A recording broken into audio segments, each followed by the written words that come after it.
आज हम बात करने जा रहे हैं उन चैलेंजेस के बारे में जो कि एक सी सेक्शन मॉम को फेस करने पड़ते हैं। यानी कि अगर आपका सी सेक्शन हुआ है तो उसके बाद कौन से प्रॉब्लम्स हैं जिनको आपको फेस करना है और किस तरह से आप अगर उनको करेंगी तो वो आपके लिए कम से कम जो है नॉन कंप्लाइंट होंगे। मैं हूं डॉक्टर सादिया मुमताज और आप देख रहे हैं गायनी टॉक्स। सी सेक्शन का हो जाना, बल्कि सी सेक्शन होने से पहले ही जो खातून है वो बहुत परेशान होती हैं कि मेरा ऑपरेशन हो जाएगा तो मैं क्या करूंगी, मुझे पेन होगी, मैं बच्चे को कैसे मैनेज करूंगी, उसको हैंडल कैसे करूंगी।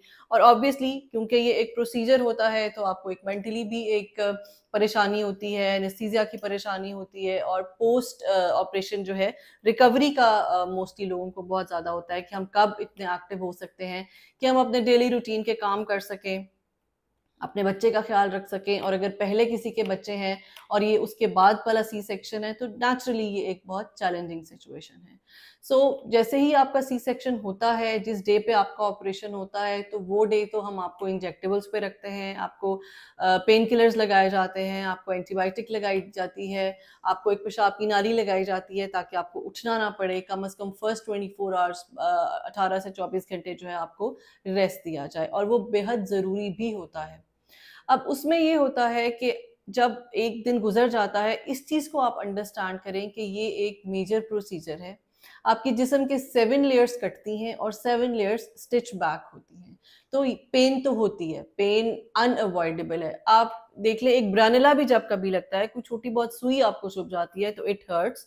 तो प्रोसीजर में हर्ट तो जरूर होता है प्रोसीजर के बाद, लेकिन उसको मैनेज कैसे करना है ये आपके डॉक्टर की एक्सपर्टीज है और आप पे डिपेंड करता है कि आप उस एडवाइस को कैसे फॉलो करते हैं।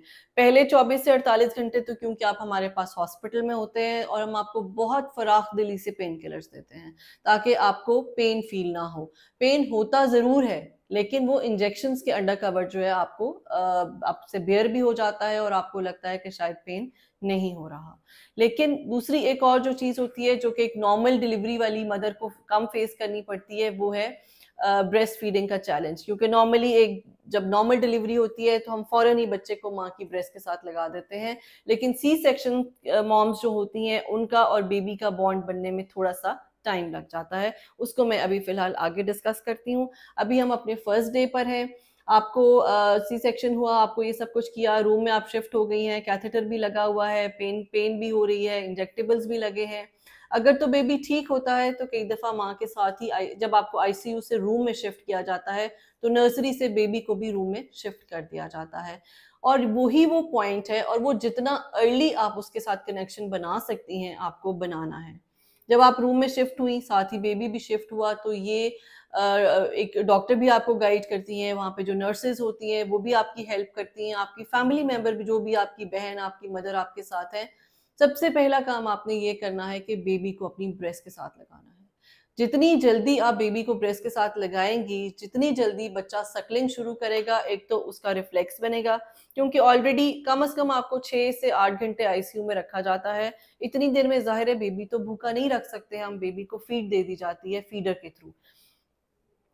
आपने जल्दी ही उसको अपना ब्रेस्ट निपल देना है ताकि उसकी वो जो हैबिट ना बन सके फीडर की। अगर एक दफ़ा उसकी फीडर की हैबिट बन जाती है तो उसके लिए आपका ब्रेस्ट मिल्क सक करना जो है वो मुश्किल होता है। जितनी जल्दी बेबी आपका ब्रेस्ट मिल्क सक करेगा उसके दो फायदे होंगे, एक तो आपको ब्लीडिंग कम होगी और दूसरा आपका मिल्क जल्दी आना शुरू हो जाएगा।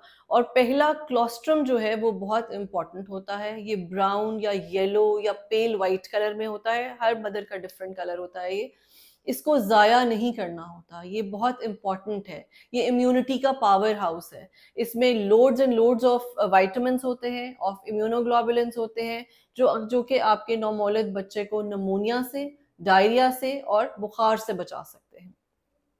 और अब जबकि अभी गर्मी का मौसम है तो आपने देखा है कि गर्मियों में बच्चों को डायरिया जो है बहुत ज़्यादा हो जाता है। तो जिन बच्चों को आप फीड कराती हैं, अपना ब्रेस्ट फीड देती हैं, उन बच्चों में ये चांसेस बहुत कम होते हैं। एज सुन एज आपको रूम में शिफ्ट किया गया है, आपका बेबी आपको हैंड ओवर कर दिया गया है, आपने बच्चे को दूध पिलाना है।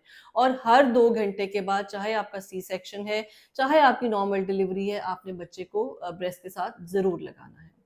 अब आते हैं कुछ ऐसे मिथ्स की उसमें कि जब हम पेशेंट को रूम में शिफ्ट कर दिया जाता है, मैं स्पेशली जब जाके पेशेंट का राउंड करती हूँ तो मैं उनको ये बताती हूँ कि आप अपनी लेग्स भी मूव कर सकती हैं, आप करवट भी ले सकती हैं, बिकॉज फैमिली वाले एक प्रेशर बेड उन्होंने डाला होता है कि तुमने हिलना नहीं है, तुम्हारे स्टिचेस खराब हो जाएंगे, स्टिचेस खुल जाएंगे। सो ऐसा कुछ नहीं होता।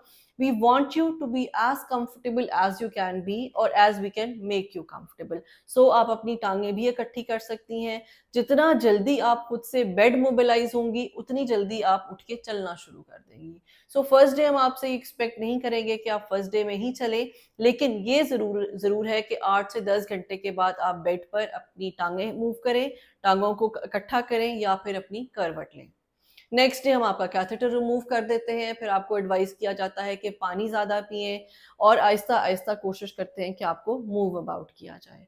शुरू में आपने सिर्फ जो है पानी से अपना वो जो एनपीओ है उसको ब्रेक करना होता है, फिर आप चाय ले सकती हैं, कहवा ले सकती हैं, लेकिन पहले 24 घंटे आपको हम हैवी डाइट नहीं देते जब तक कि आप हमें ये बताती हैं कि गैस पास हो गई है। आपने देखा होगा डॉक्टर स्टेथोस्कोप से आपके पेट पे चेक करती हैं कि पेट में हवा मूव कर रही है, और जब हमें लगता है कि पेट में हवा मूव कर रही है तो फिर हम आपको सॉफ्ट डाइट पे शिफ्ट कर देते हैं।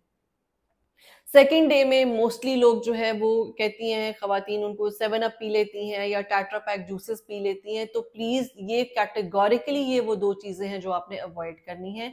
आपने या सिर्फ सादा पानी पीना है या ग्रीन टी पीनी है या चाय पीनी है, अभी फ्रेश जूसेस भी नहीं लेने। मैं अपने पेशेंट्स को मना करती हूँ कि ऑपरेशन के बाद जो है पहले 4-5 दिन जूसेस अवॉइड करें, चाहे वो फ्रेश है चाहे टेट्रा पैक है, बिकॉज इससे एक तो एसिडिटी होती है और आपकी जो गैशियस मोटिलिटी है वो जल्दी अटेन नहीं होती। सो आपने ये सारी चीजें अवॉइड करनी है।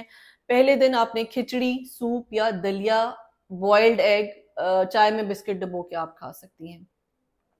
जैसे जैसे अगला टाइम गुजरता है, एक चीज मैं हमेशा अपने पेशेंट को कहती हूँ कि हर गुजरने वाला दिन पिछले दिन से बेहतर होगा। और वो कब होगा और क्यों होगा? जब आप अपने डॉक्टर की एडवाइस को फॉलो करेंगे।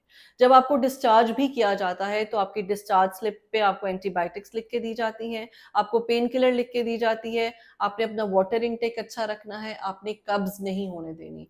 कब्ज के लिए तो वैसे भी हम लिख कर देते हैं मेडिकेशन, लेकिन आप अपना वाटर इनटेक भी इतना अच्छा रखें कि आपको कॉन्स्टिपेशन ना हो।